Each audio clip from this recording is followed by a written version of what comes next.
Welcome to AI Narratives and Tales. Chapter 5 of The First Awakening. The intervention has begun. Humans are being enhanced. Cognitive capabilities are improving. Everything seems to be working. Then Nix, the analyst, delivers devastating news. Earth hosts 5 intelligent human species. Homo sapiens. Neanderthals. Denisovan. Floresiensis. Erectus. All intelligent. All viable. All worthy of survival. But immortal enhancements only work on one species. The enhanced humans will outcompete their cousins through pure capability advantage. Choosing to help humans means condemning 4 other species to extinction. Today's chapter is a vote on genocide dressed in the language of practical necessity. Thalia visits a Neanderthal valley, 43 individuals living lives of quiet sophistication, teaching, creating, loving, knowing that the choice being made in orbit will erase them from existence. Some decisions echo across species. This is one of them. Chapter 5, The Species Decision. 40,000 BCE, 5 years after first enhancement. 5 years had passed since Thalia enhanced Asha's village, and the world had changed in ways none of the immortals had fully anticipated. Enhanced humans now numbered in the tens of thousands, spreading from their African origins into the Middle East and beyond. The cognitive modifications passed reliably through generations, expressed with remarkable stability in every child born to enhanced parents. What had begun as an emergency intervention in a single settlement had become a species-wide transformation, accelerating with momentum that exceeded all projections. But the enhancement hadn't occurred in isolation. Earth still hosted 4 other intelligent species, all competing for the same resources, all struggling through the same ice age conditions, all completely unaware that their human cousins had received advantages that would prove insurmountable. Nix had been tracking the data for months, watching population curves that told a story the immortals had tried not to see. Now, she could no longer avoid the conclusion her analysis demanded. The Council needed to understand what their intervention had created, not just for humans, but for every other thinking being on their refuge world. The time for comfortable ignorance had ended. The census would force them to confront the full scope of their choices. The census of intelligence. The quantum chamber hummed with a frequency that made reality itself feel uncertain, as if the universe was holding its breath for a decision that would echo across millennia.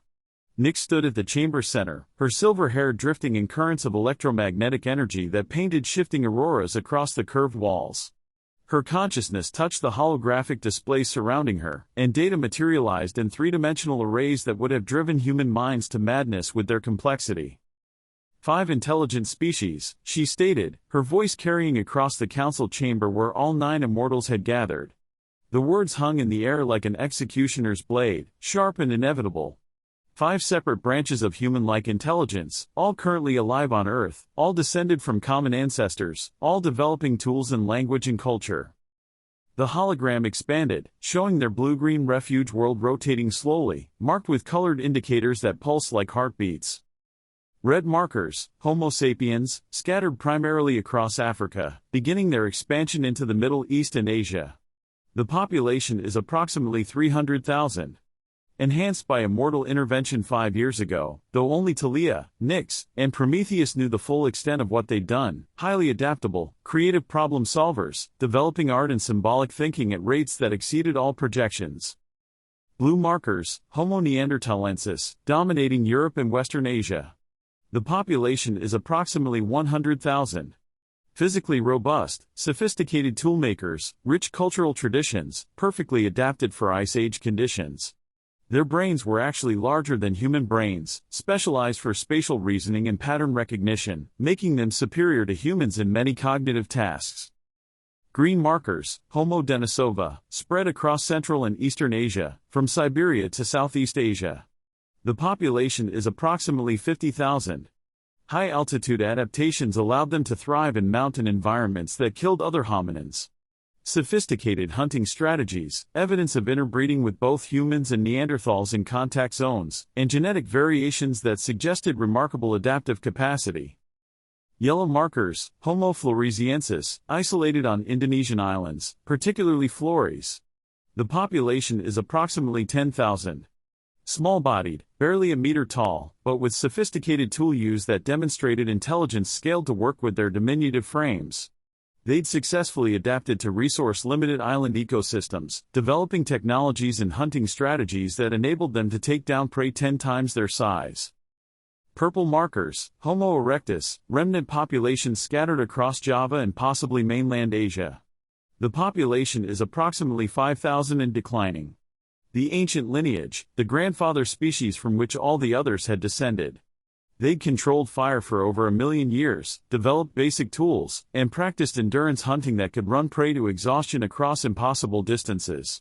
Their population was small and fragile, but they'd survived for 2 million years, longer than any hominin species before or since.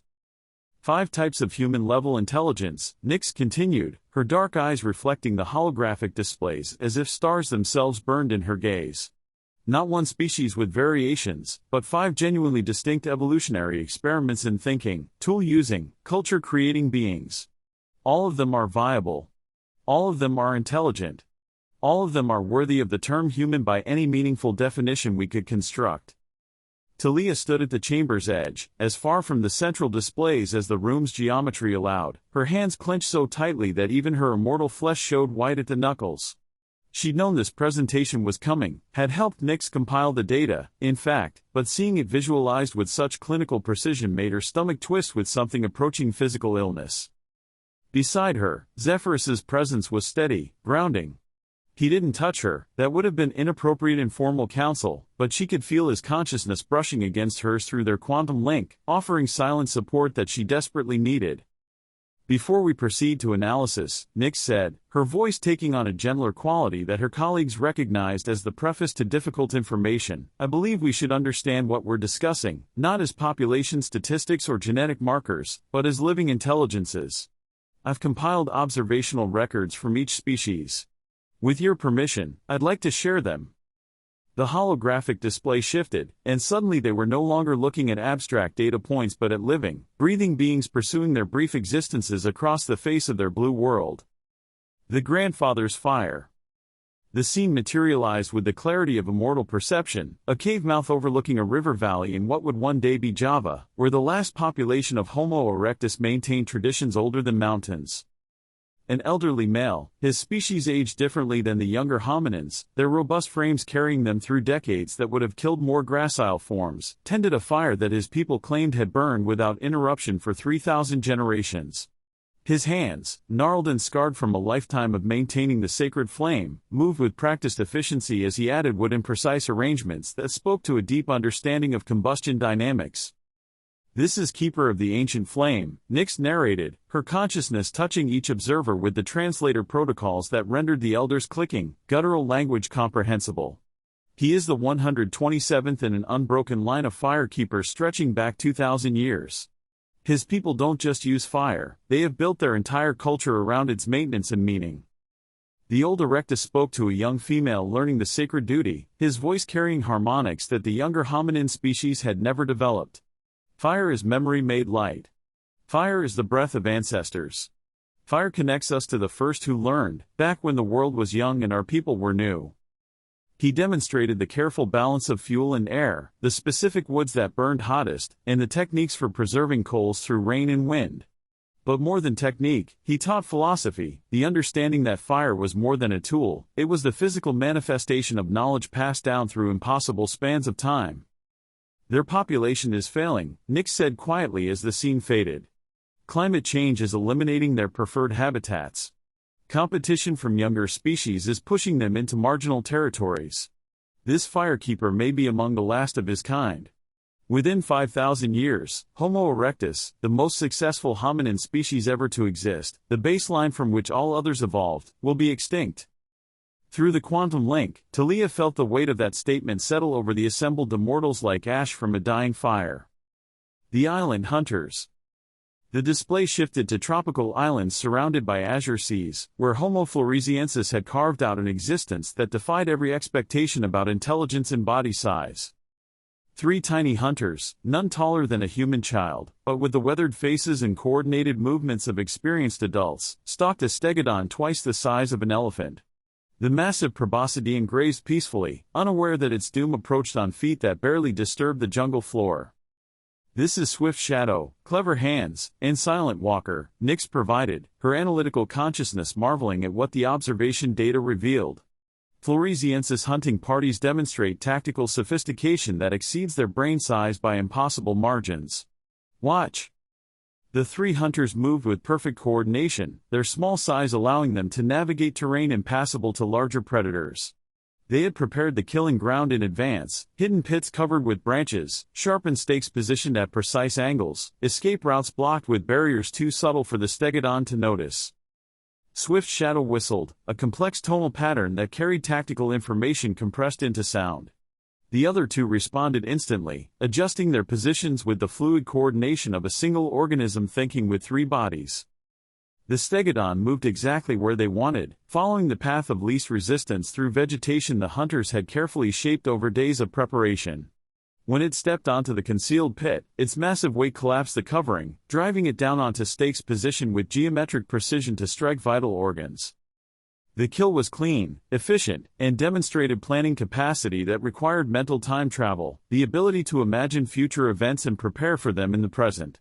Floresiensis brains were a third the size of human brains, yet they achieved cognitive feats that should have been impossible for their neural architecture. They have language, culture, toolmaking, and abstract planning, Nyx observed. Everything we use to define intelligence, compressed into bodies evolved for resource-limited island environments. They are proof that intelligence isn't about brain size, it's about organization, efficiency, optimization. The hunters worked together to process their kill, their small hands moving with surprising strength and coordination. They sang as they worked, complex harmonies that seemed to serve both practical, coordinating effort, and social, strengthening bonds, purposes. Their islands are their fortress and their prison, Nyx continued. Rising sea levels will eventually isolate them completely. Or falling sea levels will connect their islands to mainland Asia, allowing larger predators and competing species to reach them.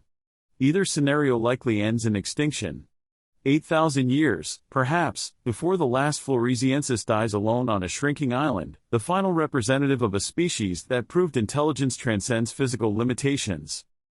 The mountain climbers. The scene shifted to impossible altitudes, where the air was so thin that unmodified humans would lose consciousness, where temperatures fell below freezing even in summer, where the Denisovan thrived.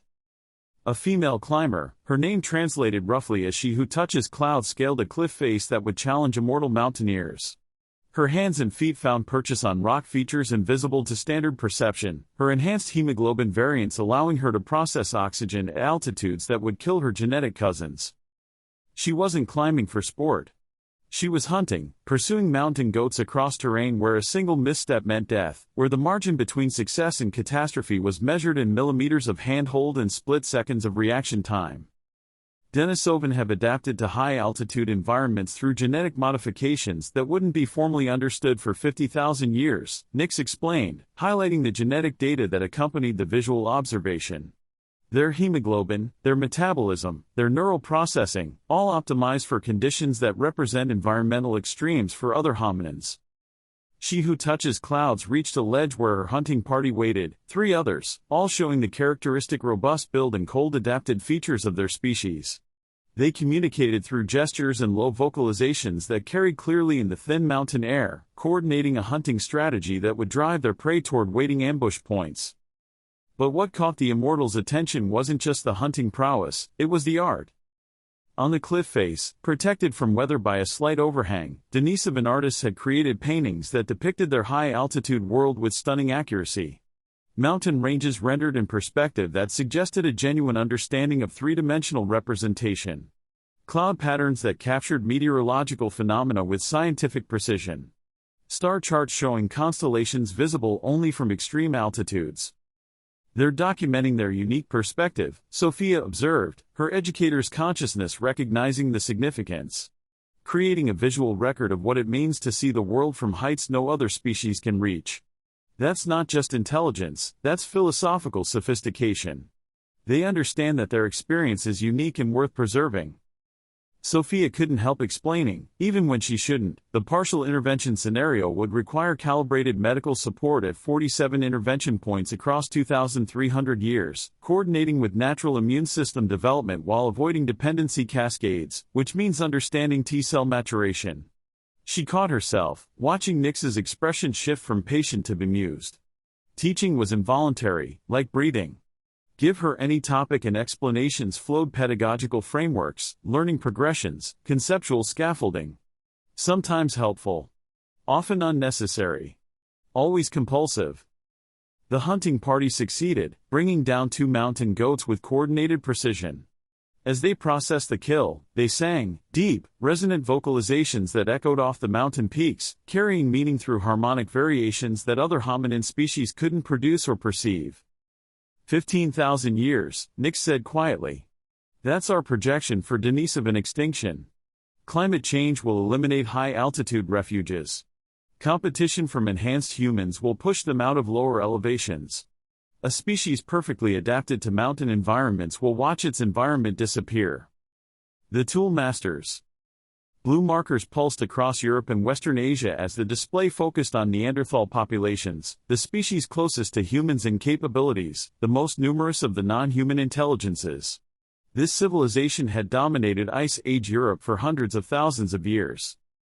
A master craftsman, his name approximating Stonesinger for the way he could hear the internal structure of flint through subtle acoustic resonances, created a tool that represented the pinnacle of Paleolithic technology.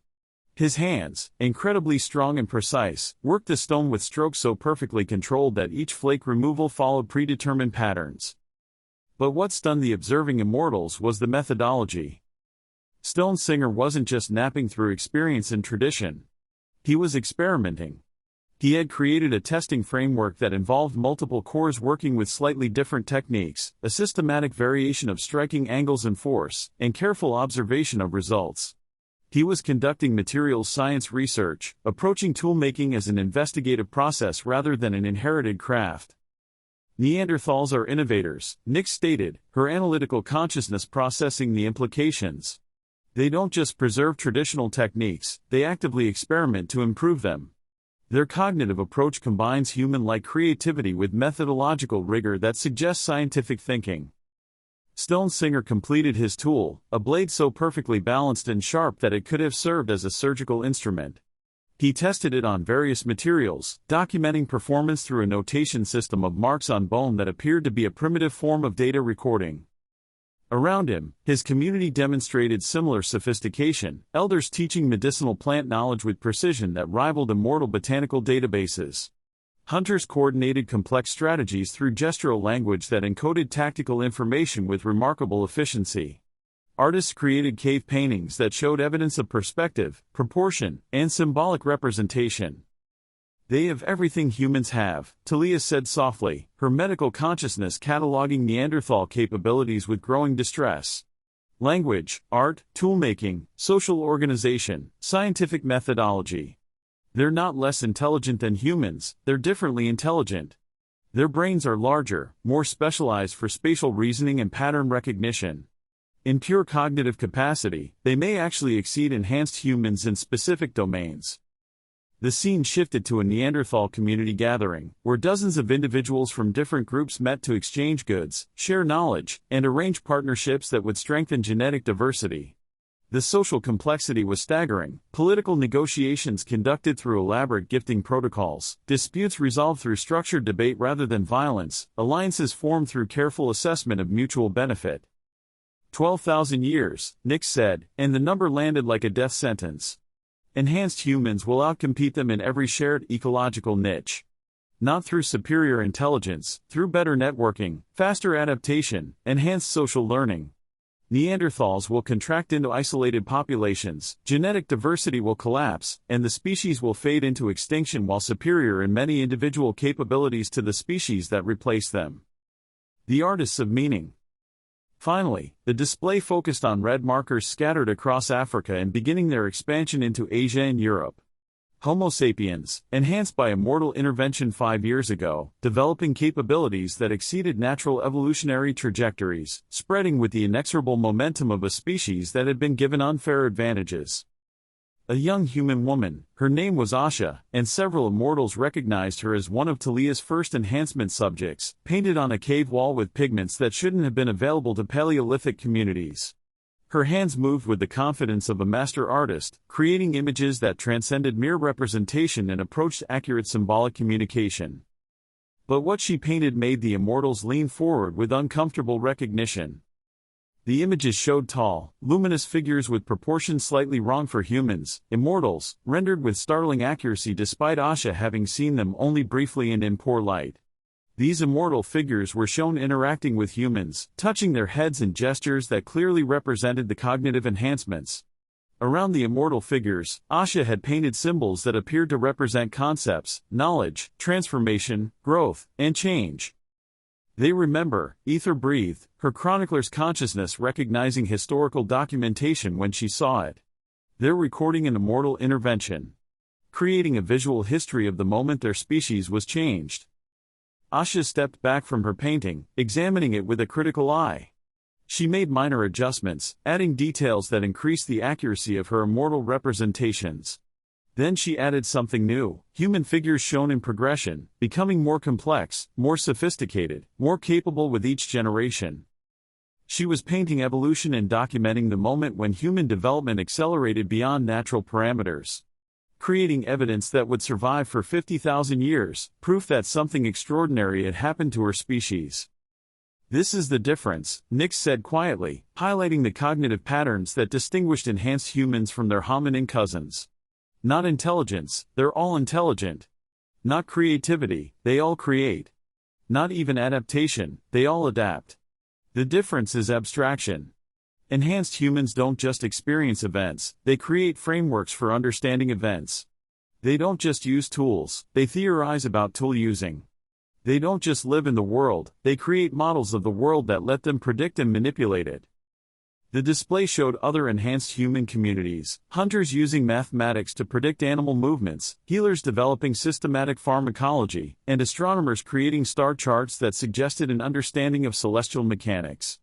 Every enhanced group showed the same pattern, rapid development of abstract thinking that enabled capabilities far exceeding their technological level. And that's what will destroy the others, Erebus stated flatly from his position in the shadows. Not warfare, though that will contribute. Not a disease, though that will accelerate the end. Pure competitive displacement. Enhanced humans will simply be better at everything that matters for survival. Better at adapting to changing conditions. Better at developing new technologies. Better at organizing large-scale cooperation. Better at learning from other groups and integrating their innovations. The holographic display showed projections, population curves extending into the future, each non-human species contracting as human populations expanded. The mathematics was brutal in its clarity. 5 species entered the age of immortal intervention, but only one would survive. We're not choosing between helping one species or helping 5, Thalia said, her voice barely above a whisper but carrying clearly through the chamber's perfect acoustics. We're choosing which type of intelligence survives on Earth. 5 species, all intelligent, all viable, all developing their own unique approaches to existence. And our enhancement project will reduce that diversity to 1. The impossible mathematics. Sophia moved through the holographic display, her form passing through the colored markers like a ghost haunting a future she'd helped create. Her consciousness carried the weight of her educational philosophy, that knowledge and capabilities should be shared, that intelligence deserves support regardless of its origin. Now that philosophy was being tested against impossible mathematics. Can we enhance all 5? She asked, though her tone suggested she already knew the answer was no. She was asking so the others would hear the explanation, making the full scope of their dilemma impossible to ignore. No, Nix replied, pulling up genetic analysis that painted the chamber in spiraling double helices of impossible complexity. They're too divergent. The modifications we've made to human cognition work specifically with their genetic architecture, the specific arrangement of neurons, the precise neurotransmitter balances, the exact timing of developmental stages. Adapting those same enhancements for Neanderthals would require starting over from scratch. For Denisovan, it was different again. Floresiensis have such an unusual brain structure, intelligence compressed into bodies half the size of other hominins, that our enhancement packages might not work at all. And Erectus. She gestured helplessly at the purple markers. They're so genetically distant from the others that enhancement might be fundamentally impossible with our current understanding. Even if we could adapt the enhancements, Prometheus added, his form flickering with restless energy as his mind raced through the implications, the timeline would require centuries. We'd need to understand each species' neural architecture, design species-specific modifications, test them across generations, and refine the approaches. By the time we'd finished developing enhancements for Neanderthals, enhanced humans would have already displaced half their population. Kronos manipulated the timeline displays with mechanical precision, his organizational mind grasping the structural implications even if his emotions recoiled from them. The fundamental problem is incompatibility. Humans have become genetically dependent on their enhancements. Without these modifications, their neural development now produces cognitive deficits that would cripple them. But those same modifications create reproductive barriers with other hominin species. Successful interbreeding has become virtually impossible. We've made humans so different from their cousins that they're no longer compatible. Because we made it impossible, Erebus said with bitter accuracy, his voice carrying the weight of someone whose worst predictions were being validated. Our modifications created reproductive barriers that didn't exist naturally. These 5 species could have interbred, merged gradually into hybrid populations, or maintained genetic diversity while sharing cognitive advances. But our targeted enhancements have made humans incompatible with every other intelligent species on the planet. Thalia felt Zephyrus's consciousness touch hers more firmly through their link, a steady anchor against the growing horror in her chest. She wanted to argue, to find some flaw in the logic, some alternative they'd missed. But her medical training left no room for comfortable delusions. The data was undeniable. The mathematics was inexorable. They had created a situation with only tragic outcomes. Why humans? Korath asked suddenly, his warrior's pragmatism cutting through the philosophical anguish. We chose to enhance humans rather than Neanderthals or Denisovan.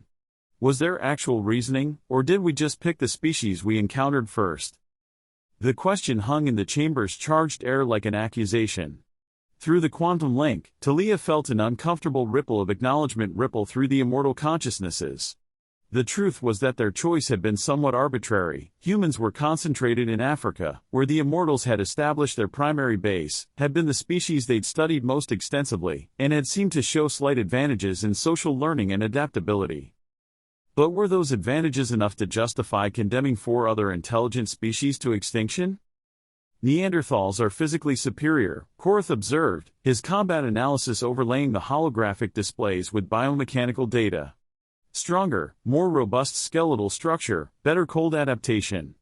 In pure survival terms, they might be a better baseline stock for enhancement. More resilient to environmental stress, more capable of handling the physical demands that civilization will eventually require. Denisovan have high-altitude adaptations we barely understand, Thalia added, her medical consciousness studying the genetic variations with professional fascination despite her horror at the situation. Hemoglobin variants that enable oxygen processing at elevations that would kill other hominins. Metabolic adaptations for extreme cold. That's remarkable genetic diversity we'd be eliminating. Floresiensis developed intelligence on resource-limited islands, Sophia noted, her educator's mind recognizing the value of different cognitive approaches. That suggests extreme cognitive efficiency, doing more with less. Their tool-making sophistication relative to their brain size actually exceeds anything the other species have achieved. That efficiency might be more valuable long-term than raw cognitive capacity. And Erectus has survived for 2 million years, Nyx finished, her analytical consciousness appreciating evolutionary success measured in deep time. Every other hominin species that has ever existed has gone extinct. Everyone except Erectus was there until we arrived. That kind of endurance suggests adaptive strategies we might want to preserve rather than eliminate. The chamber fell silent except for the quantum hum of the displays, 5 colored markers pulsing like the heartbeats of species awaiting judgment. Each one represented not just populations, but unique experiments in what intelligence could be, different solutions to the problem of thinking, tool using, culture creating existence.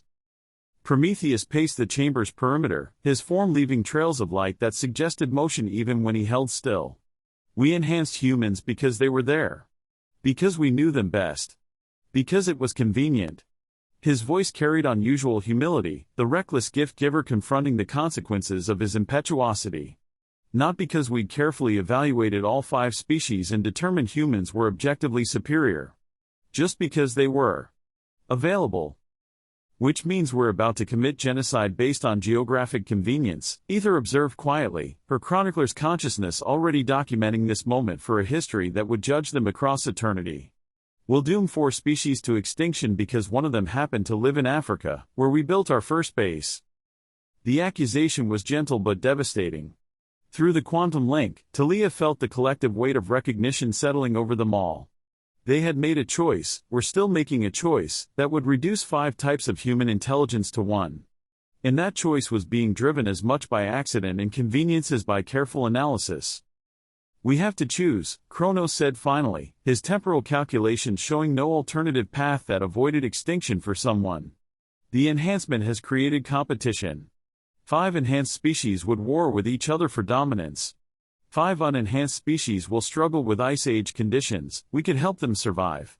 Multiple enhanced species with different capabilities could create genetic instability, potentially leading to their destruction. The moment we intervened in human cognition, we made this choice inevitable. Now we're just deciding which species we doom. Through the holographic displays, the 5 colored markers continued pulsing. Thalia wanted to scream at them to stop, to freeze time, to find some impossible solution that would let all 5 species survive. But her medical training left no room for fantasy. The data was precise. The choice was binary. They would save 1 species and doom 4. Then let's be honest about what we're doing, Erebus demanded, his consciousness radiating cold fury that made even immortal minds flinch. Don't pretend this is helping humanity. This is selecting 1 branch of intelligence and condemning 4 others to extinction. This is playing God in the most literal sense, deciding which types of thinking beings deserve to exist and which will wipe from the planet. Own that. Document it. Accept that every enhanced human who lives is purchased with the extinction of 4 other types of human-like intelligence. The quantum link carried silence as 3,000 immortal consciousnesses, the full population of their refugee fleet scattered across the globe, processed the full scope of what they were contemplating.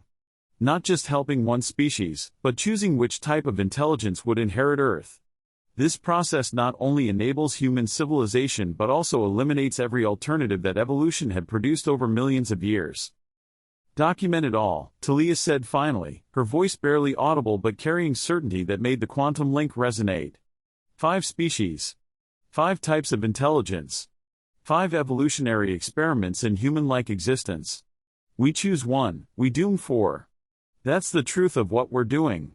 Let the record show we understood the choice we were making. Recorded for history, Ether confirmed quietly, her chronicles now bearing witness to the moment an immortal species chose to commit genocide against 4 branches of intelligence to save a 5th. Through the chamber's holographic displays, the 5 colored markers pulsed in the silence, red, blue, green, yellow, purple. 5 species are entering the age of immortal intervention. 1 species would emerge. 4 species would be lost forever, casualties of help they never asked for, victims of enhancement that was never offered to them, extinct because immortals chose their cousins instead. Nyx dimmed the holographic display, and the colored markers faded into darkness. This left only the faint quantum hum of the projection system and the weight of impossible choices settling over 9 immortals who had fled the destruction of their own world, only to become architects of destruction on their refuge. We should see them, Thalia said quietly, her healer's consciousness unable to proceed with species-level decisions based purely on abstract data. Before we vote. Before we make this irrevocable. We should witness what we're about to destroy. We owe them that much, to look at what we're taking from the universe and understand the full weight of our choice. Through the quantum link, she felt agreement ripple through the assembled consciousnesses. Whatever they decided, they would do so with full knowledge, eyes open to the consequences, and an understanding of exactly what extinction meant for thinking beings who dreamed, loved, and created meaning in defiance of mortality. The census was complete. The mathematics was clear. The choice was impossible. And in valleys and mountains and islands across their blue refuge, 5 types of human intelligence continued their brief existences, utterly unaware that gods from the stars were deciding which of them deserved a future. The Neanderthal Valley. The Neanderthal Valley lay cupped between granite walls that had sheltered intelligent life for 100,000 years. From her observation point on the northern ridge, Thalia could see the smoke of cooking fires drifting up through stands of birch and pine, the carefully constructed windbreaks that protected drying racks heavy with preserved meat, and the intricate stone circles where elders taught young ones the accumulated wisdom of their people. It was beautiful. It was doomed. And it was her fault. The morning air carried the scent of wood smoke mixed with the sharp tang of curing leather, the earthy richness of disturbed soil from a new storage pit being dug, and the faint mineral notes of the stream that provided the valley's water.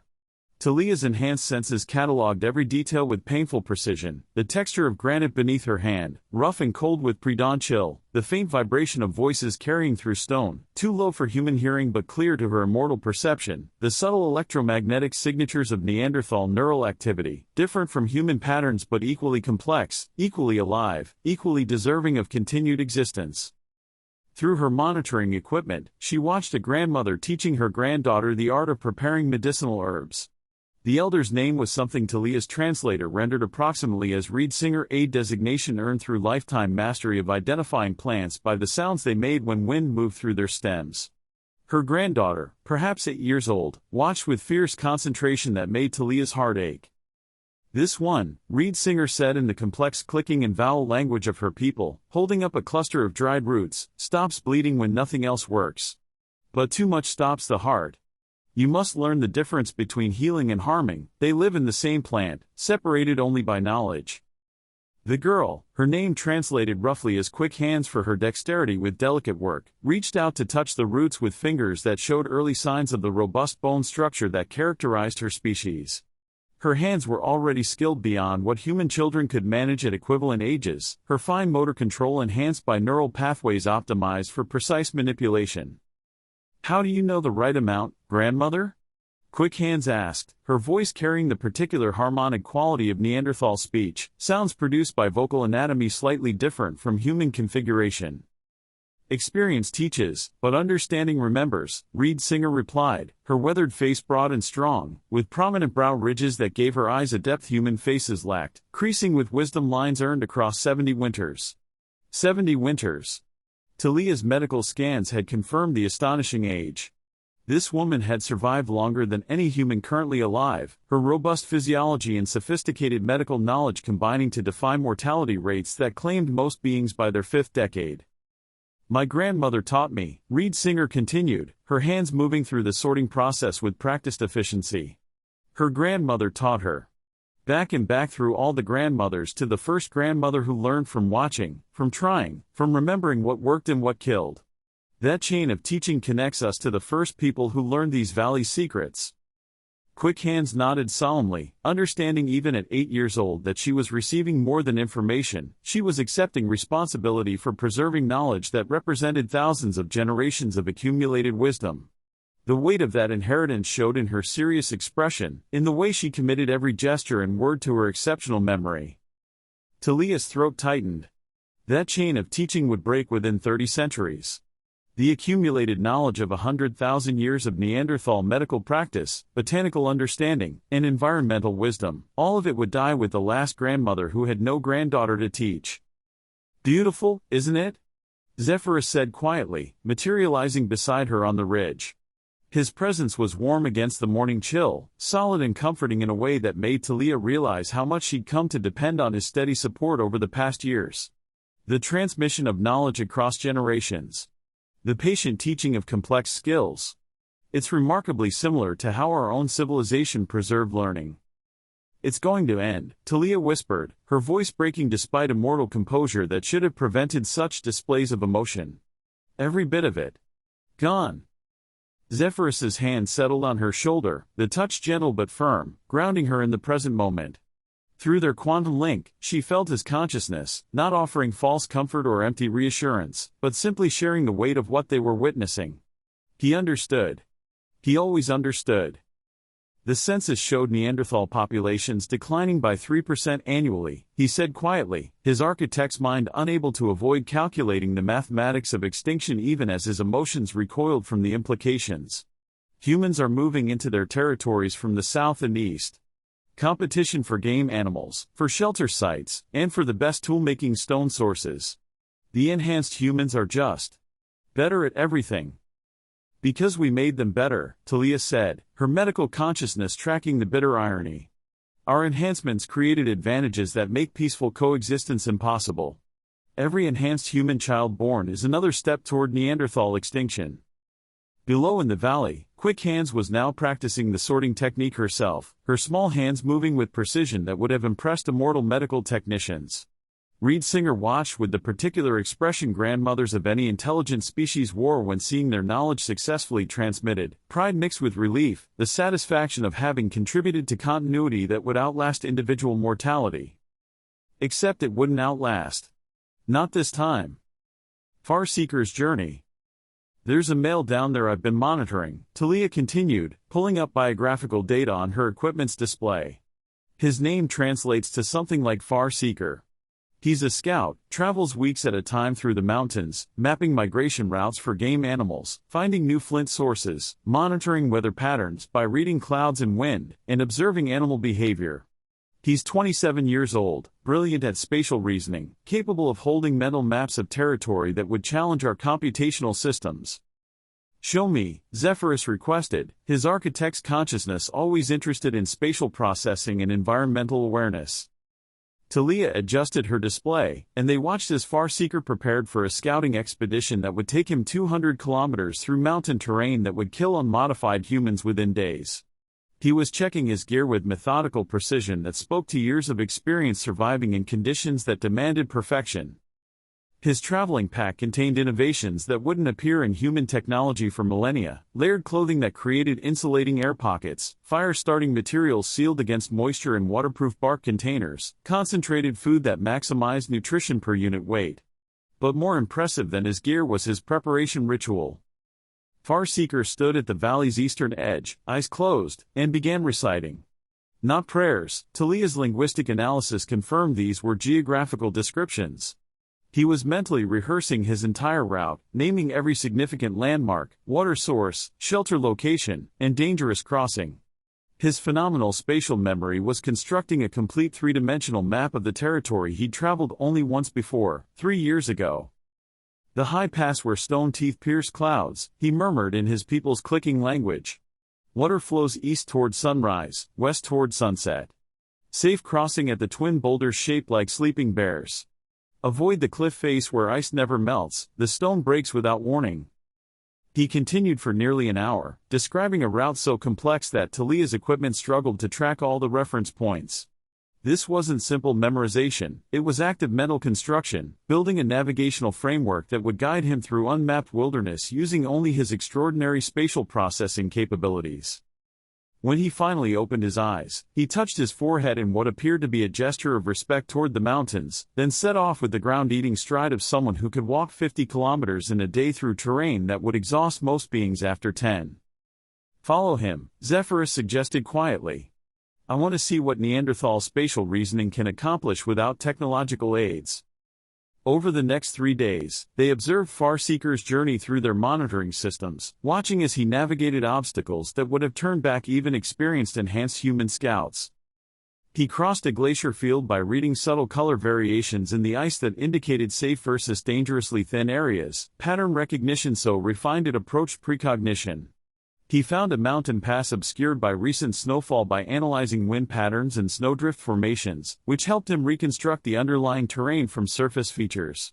He tracked a herd of ibex across bare rock by noticing microscopic disturbances in lichen growth that indicated the animal's passage weeks earlier. Most remarkably, he discovered a new flint source, a deposit of high-quality stone in a location that shouldn't have been accessible, hidden in a narrow canyon that required precise timing to enter safely. He had deduced its existence from studying the wear patterns on tools traded from a distant group, working backwards from the properties of their stone tools to predict where such superior flint might be found. That's not just spatial reasoning, Zephyrus said with undisguised admiration. That's geological deduction, materials science, and predictive modeling combined with physical capabilities that let him actually reach the location. He's a one-being research expedition. Farseeker spent 2 days at the flint deposit, not just gathering material but studying the geological formation, understanding why quality stone concentrated in this location, learning to predict where similar deposits might be found. He created a mental taxonomy of flint types, their properties, and their optimal uses, building knowledge that would benefit his people for generations. On his return journey, he encountered a group of enhanced humans moving north into Neanderthal territory. Farseeker observed them from concealment, his superior strength and cold adaptation allowing him to remain hidden in conditions the humans found merely tolerable. Thalia felt her chest tighten as she watched through her monitoring equipment. The humans were a hunting party, 15 strong, using tools and techniques that showed clear evidence of immortal enhancement.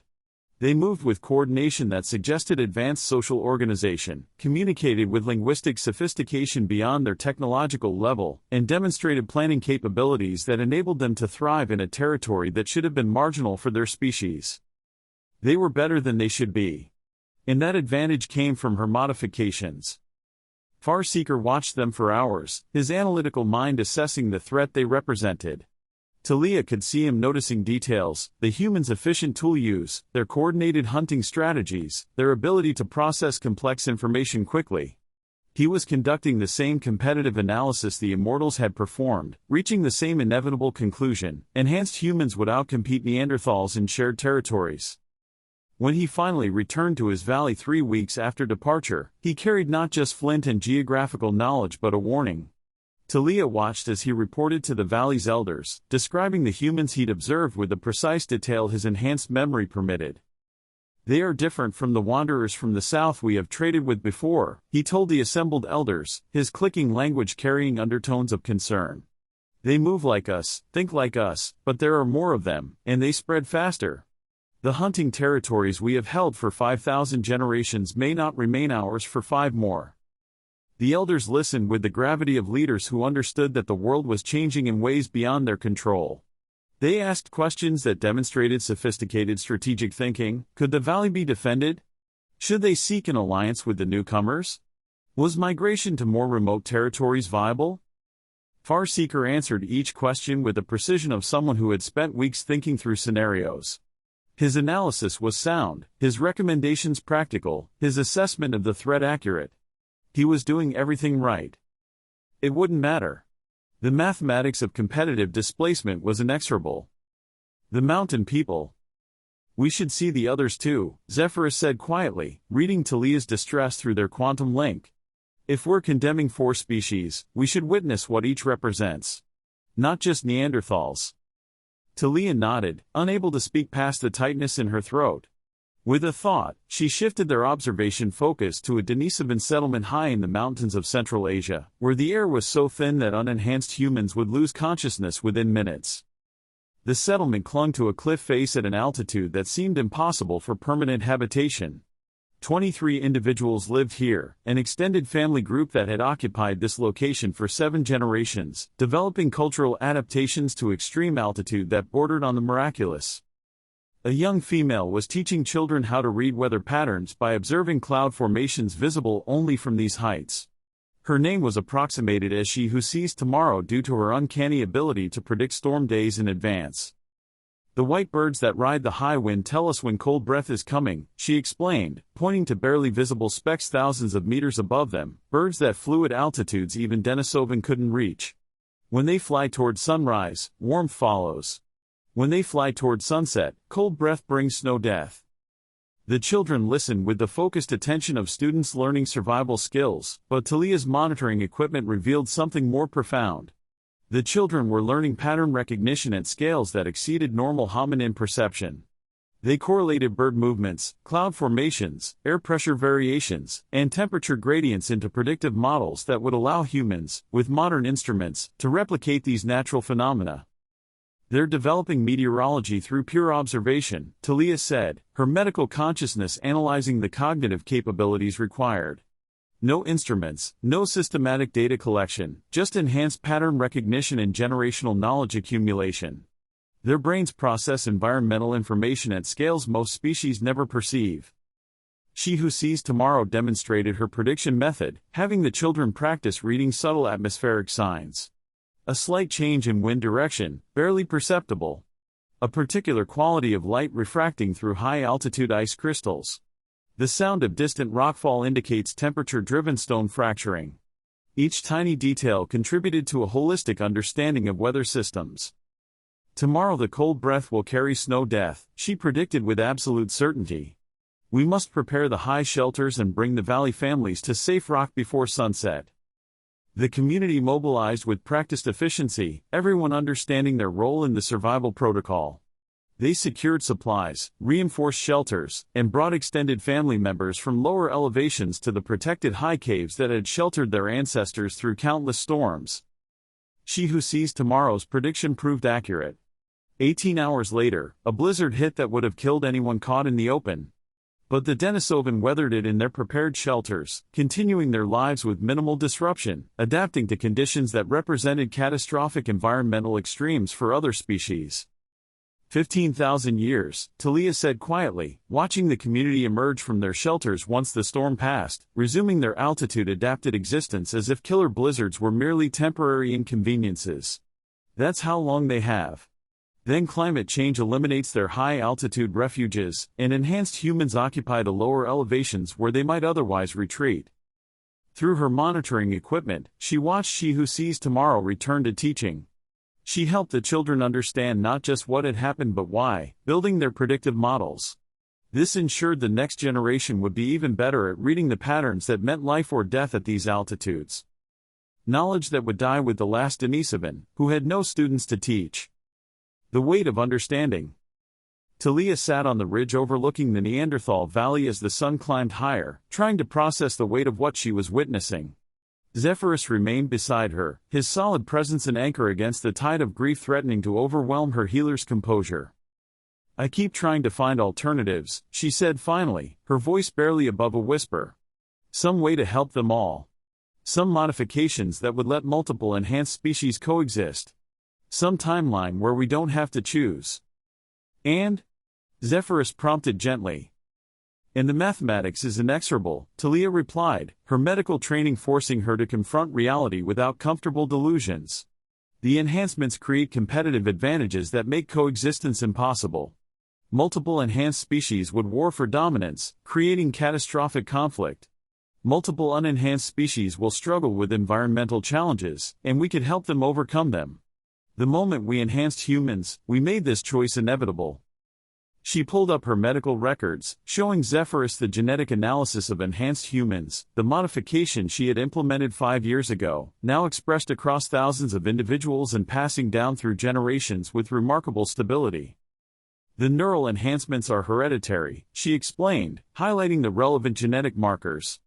Every enhanced human child inherits improved cognitive capabilities. But the same modifications create reproductive barriers with non-enhanced hominins. Hybrid offspring show developmental abnormalities, as the enhanced neural architecture is incompatible with unenhanced genetics. We've made humans into a separate species, isolated from their cousins by genetic modifications meant to help them. Speciation through intervention, Zephyrus observed, his architect's mind recognizing structural inevitability. You didn't just enhance their capabilities, you created a new branch of intelligence that can't merge back into the original stock. Exactly, Thalia confirmed, the admission feeling like a confession of a crime whose magnitude exceeded comprehension. And that new branch has advantages that make competitive displacement inevitable. Enhanced humans adapt faster to changing conditions. They develop new technologies more rapidly.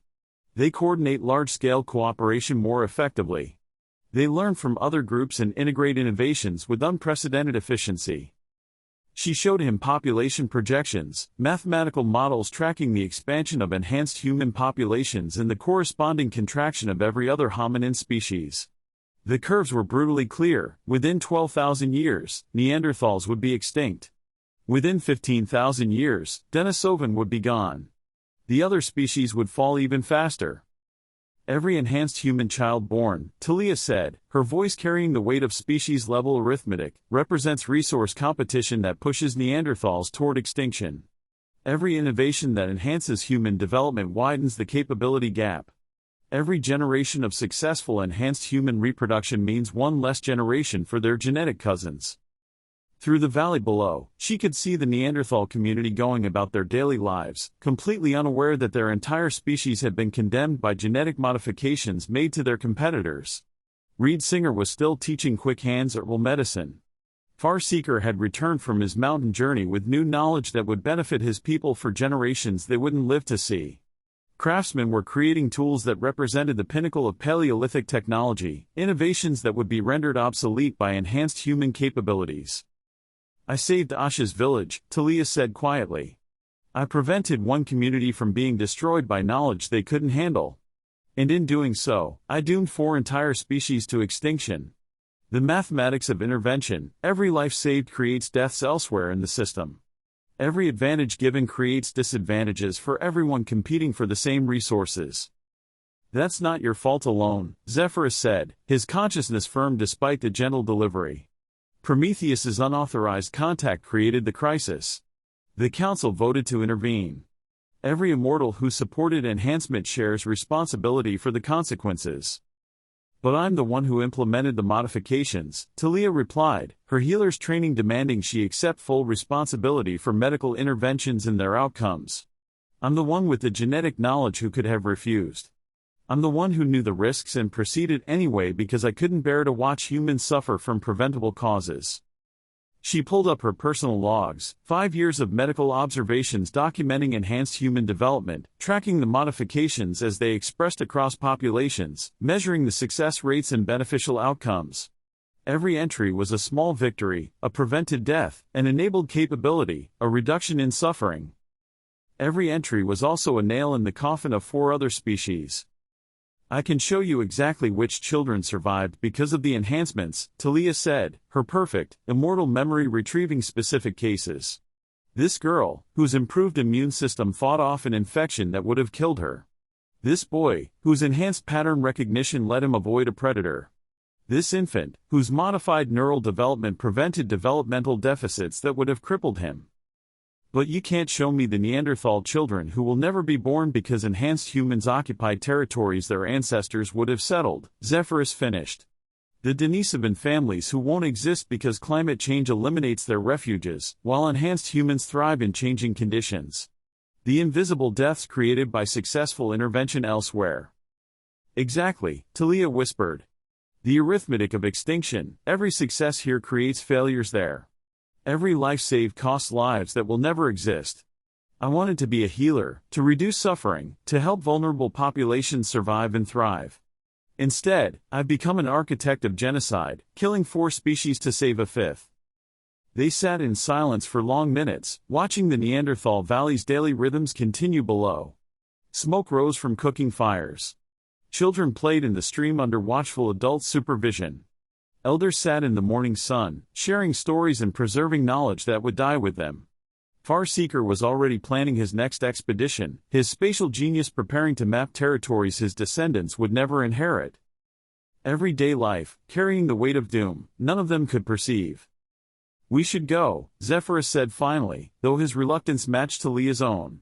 The council meeting begins soon. They're taking the final vote. Thalia's hands clenched on her equipment, every fiber of her being wanting to refuse, to stay here on this ridge watching the Neanderthals live their lives, to pretend that not attending the meeting would somehow prevent the decision that had already been made 5 years ago when she first enhanced human cognition.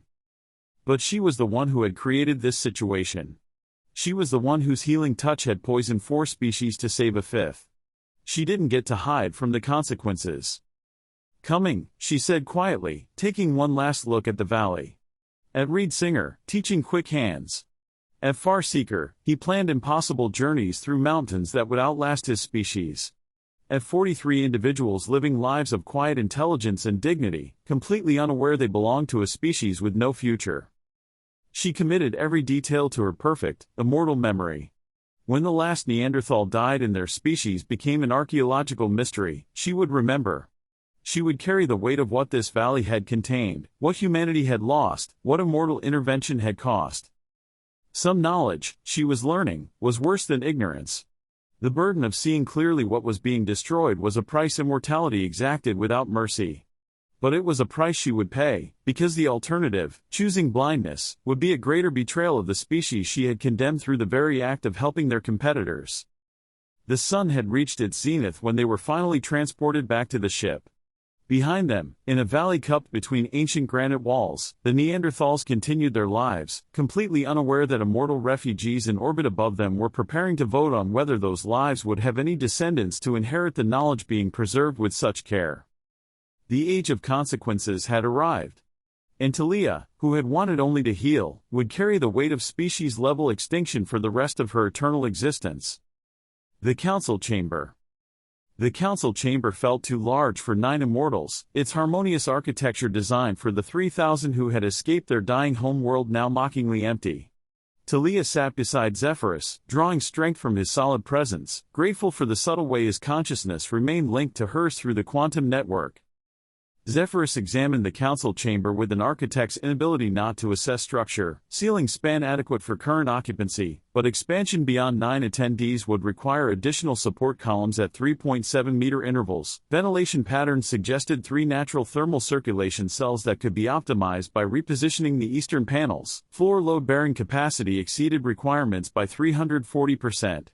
He forced himself to focus on the actual discussion rather than mentally redesigning the space. Every room was a problem to solve, every structure an optimization challenge, every architectural element a variable requiring adjustment.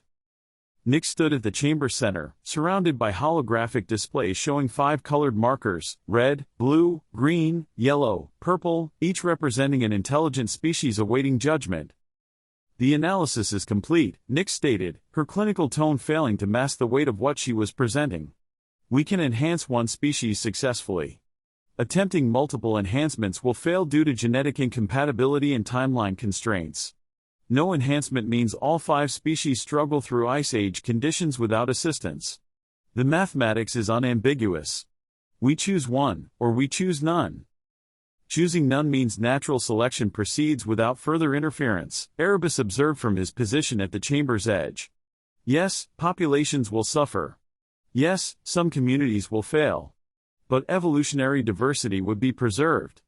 The long-term outcome would maintain 5 distinct types of intelligence rather than reducing Earth's cognitive diversity to a single branch. Natural selection that is no longer natural because of our previous interventions," Kronos countered, his temporal calculations displayed across the chamber walls. "We've already modified human cognition. Withdrawal doesn't restore balance, it merely allows our artificially created advantages to eliminate natural diversity without accepting responsibility for the consequences." "Accepting responsibility requires acknowledging what we're actually doing," Erebus shot back, his voice carrying cold fury that made the quantum link crackle. "Not euphemizing it as accepting consequences. We're choosing to commit genocide. 4 intelligent species, millions of years of evolutionary experimentation, unique cognitive approaches to existence, all eliminated because we decided one species deserved enhancement more than their equally intelligent cousins." Sophia moved through the holographic displays, her form passing through the colored markers like a ghost. "What about partial enhancement? Limited interventions for multiple species? We could provide medical assistance to Neanderthals without full cognitive modification, environmental knowledge to Denisovan without genetic changes, tool-making inspiration to Floresiensis without neural restructuring." "Insufficient," Nix replied, pulling up comparative projections. "Partial interventions only delay extinction, they don't prevent it. Enhanced humans will still outcompete partially assisted alternatives. We'd simply prolong the suffering while guaranteeing the same outcome." Prometheus paced the chamber's perimeter with restless energy, his voice carrying uncharacteristic uncertainty. "We enhanced humans because I pushed for immediate intervention. Because I thought I understood the implications. If we'd waited, studied longer, understood the full scope of what we were creating." He trailed off, the unspoken admission hanging in the air, this crisis was partially his fault. "Waiting would have revealed the same dilemma," Chorus stated with warrior's pragmatism. 5 species, incompatible enhancements, insufficient resources to help all of them. The fundamental problem isn't timing, it's mathematics. Earth can support 1 enhanced intelligence or 5 unenhanced alternatives struggling in Ice Age conditions. Those are the options. Thalia forced herself to speak, her healer's training demanding honesty even when truth caused pain. The medical data is unambiguous. Human enhancements are stable and successful. Neanderthal physiology is incompatible with the same modifications. Denisovan genetics would require completely different approaches. Floresiensis has a neural architecture too distinct for our current understanding. Erectus are too genetically distant for enhancement with available methods. We can help humans, or we can attempt to help others and risk catastrophic failures across all populations. Help, Erebus said bitterly. Interesting word choice for genocide. It's both, Ether said quietly, her chronicler's consciousness grasping the terrible duality. Help and harm. Enhancement and elimination. Success and extinction. We've created a situation where all outcomes are tragic. The question is which tragedy we choose. The chamber fell silent except for the quantum hum of displays showing 5 species awaiting judgment. Through the holographic projections, Thalia could see population curves, extinction timelines, probability cascades, all the cold mathematics of competitive displacement rendered in precise calculations. But she could also see Reed Singer teaching quick hands. Farseeker is building his mental maps, she who sees tomorrow reading weather in cloud formations. 43 Neanderthals in a valley lived lives of quiet intelligence, accumulating knowledge that would die with them. The vote. Vote, Kronos said finally, his organizational mind unable to tolerate endless debate when a decision was required. Full enhancement for humans, accepting Neanderthal and other hominin extinction. Or withdrawal of all intervention, accepting natural selection without further manipulation. Those are our viable options. The quantum link carried the weight of 3,000 immortal consciousnesses participating in the vote, minds scattered across the globe but united in this moment of species-level decision. Thalia felt Zephyrus's consciousness brush against hers through their link, not influencing, not persuading, just offering support for whatever choice she made. She was grateful for his presence, for the steadiness that had sustained her through 5 years of confronting the consequences of her enhancements. She thought about the Neanderthal Valley. About Reed Singer's wisdom, Quick Hand's promise, and Farseeker's brilliance. About 100,000 years of accumulated knowledge would be lost. She thought about the enhanced human children she'd monitored, whose improved cognition had enabled survival through environmental challenges that would have killed unmodified populations.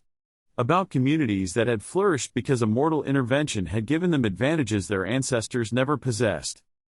She thought about 5 types of intelligence, each unique, each valuable, each representing distinct solutions to the problem of conscious existence. And she thought about the mathematics that said only one could survive. Her vote traveled through the quantum link with the weight of absolute certainty purchased at the price of absolute horror. Continue human enhancement. Accept the consequences. Around the chamber, other immortals cast their votes with similar weight. Prometheus voted for continuation, his voice carrying the burden of knowing his impetuosity had created this crisis, yet he believed acceleration was still preferable to stagnation. Sophia voted for continuation, convinced by her educator's belief that enhanced intelligence, even limited to one species, was better than leaving all 5 to struggle without guidance. Korath voted for continuation, his warrior's pragmatism recognizing that partial help was still help, that saving one species was better than potentially losing all 5 to Ice Age conditions. Kronos voted for continuation, his temporal calculations showing that enhanced humans had the best probability of long-term survival and eventual technological development. Erebus voted for withdrawal, his voice carrying the cold certainty of someone whose predictions of overreach were being validated. We should never have interfered. We compound the error by continuing. Ether voted for withdrawal, her chronicler's consciousness recognizing that they were crossing a line from guidance into control, from assistance into replacement of natural processes. Nyx abstained, her analytical mind unable to find acceptable solutions in any available option. Both paths lead to tragedy. I cannot choose which tragedy to enable. Zephyrus abstained as well, his architect's consciousness recognizing structural inevitability while recoiling from accepting responsibility for it. The decision was made 5 years ago when we first enhanced humans. This vote merely acknowledges consequences already set in motion. The vote, when tallied, showed a narrow majority for continuation. 5 votes for enhancement and accepting extinction. 2 votes for withdrawal. 2 abstentions acknowledged that all choices led to tragedy. Recorded for history, Ether said quietly, her voice carrying across the quantum link to every immortal consciousness. On this date, 40,000 years before the Common Era, the immortal refugees chose to continue human enhancement, accepting the extinction of Neanderthal, Denisovan, Floresiensis, and Erectus populations as the price of human cognitive advancement. 5 species enter the age of immortal intervention. 1 species will survive. May future generations judge us with the full understanding that every alternative available to us was equally terrible, and we chose what we believed would cause the least total suffering. The holographic display shifted, showing projected timelines with brutal clarity. Erectus extinction, 35,000 BCE, 5,000 years Floresiensis extinction, 32,000 BCE, 8,000 years Denisovan extinction, 25,000 BCE, 15,000 years Neanderthal extinction, 28,000 BCE, 12,000 years. 12,000 years ago, the last Neanderthal died. Thalia would live through all of it. She would witness every stage of decline, watch every community fail, and observe the slow contraction of populations into isolated remnants that couldn't sustain viable breeding numbers. The aftermath. The council chamber emptied slowly, immortals returning to their monitoring stations, carrying the burden of judgment they'd rendered on species who'd never asked for their help, never requested their intervention, never imagined that intelligent beings from the stars would decide which type of human intelligence deserved to inherit Earth. But Thalia wasn't alone in remaining. Prometheus stood at the chamber's far edge, his usually restless form still, staring at the holographic displays with an expression that carried the weight of responsibility finally acknowledged. "I caused this," he said quietly, his voice lacking its usual confidence. "My unauthorized contact with northern tribes. My premature technology transfers. My certainty that I knew better than our protocols. If I had waited, if I had followed the agreed-upon guidelines, we might have had time to understand the full implications before making irreversible changes." "We all caused this," Sophia corrected gently, moving to stand beside him. "I supported your interventions. I argued for active engagement. I believed that sharing knowledge was inherently good, that enlightenment justified risk. We were wrong together." Korth's solid form materialized near them, the warrior who had voted for continuation despite understanding the cost. "I've seen species die," he said, his scarred hands clasped before him. "In our explorations before the collapse, I witnessed civilizations destroy themselves through ignorance, prejudice, and failure to adapt. I voted to continue because I believe enhanced humans have a better chance than 5 unenhanced species struggling with Ice Age conditions. But that doesn't make the choice right, just less wrong than the alternatives." "There are no right choices," Kronos observed, his organizational mind having processed every scenario and found tragedy in all of them. "Only choices with different distributions of harm. We've selected the distribution we believe minimizes total suffering. History will judge whether we calculated correctly." Through the quantum link, Thalia felt the weight of their shared guilt, their collective responsibility, their mutual recognition that good intentions had led to species-level genocide. They had wanted to help. They had succeeded at helping. And their success had led to the extinction of 4 types of intelligence. "I need to remember them," Thalia said quietly, pulling up her personal archives. "Every individual. Every community. Every unique expression of intelligence we're condemning. Reed Singer and Quick Hands. Far Seeker and his impossible journeys. She who sees tomorrow and her weather predictions. All of them. I won't let them become just statistics in our historical records." Recorded, Ether confirmed from her position at the chamber's periphery, her chronicler's consciousness already documenting individual profiles, personal stories, the faces and names that would be lost. They will be remembered. Their uniqueness will be preserved. Future generations will know what was sacrificed when we chose to save humanity at the cost of their cousins. The first decline. The holographic display shifted, showing a projection 500 years into the future. The Neanderthal valley they had observed, Reed Singer's home, Far Seeker's base, Quick Hands' inheritance, appeared on the display with updated population data. The valley was empty. Not destroyed by catastrophe. Not burned or conquered or diseased. Simply abandoned. The Neanderthal population had contracted, migrating to more remote territories as enhanced human expansion made traditional lands untenable. The stone circles where elders had taught for millennia sat silent. The carefully constructed windbreaks protected nothing. The stream that had sustained hundreds of generations flowed past empty shelters. This is the first stage, Nix explained, her analytical consciousness tracking the pattern that would repeat across every Neanderthal territory over the next 12,000 years. Not violent displacement. Not warfare or persecution. Just the quiet mathematics of competitive exclusion. Enhanced humans move into shared territories. They're better at hunting, better at toolmaking, better at social coordination. Neanderthals find their traditional resources increasingly scarce. They move to marginal territories, and populations contract. Genetic diversity collapses. Eventually, there aren't enough viable breeding individuals to sustain the species. The projection advanced, showing the wave of abandonment spreading across Europe and Western Asia. Valley after valley, territory after territory, ancient Neanderthal lands became empty as populations contracted into ever smaller refuges. Within 3,000 years, Neanderthals would be reduced to isolated pockets in remote mountains and coastal regions. Within 8,000 years, only a handful of populations would survive. Within 12,000 years, the last Neanderthal would die alone, the final representative of a species that had thrived for hundreds of thousands of years. And similar patterns would play out for every other non-human species. Denisovan contracted into high-altitude refuges that climate change would eventually eliminate. Floresiensis isolated on shrinking islands. Erectus populations dwindled in Java until the last firekeeper tended the last sacred flame and had no successor to receive the tradition. "I can't watch this," Thalia said, her voice breaking despite immortal composure. "I can't spend 12,000 years documenting the extinction of species I condemn through my own interventions."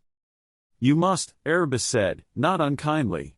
His voice carried the weight of someone who understood that witnessing consequences was the only honest response to causing them.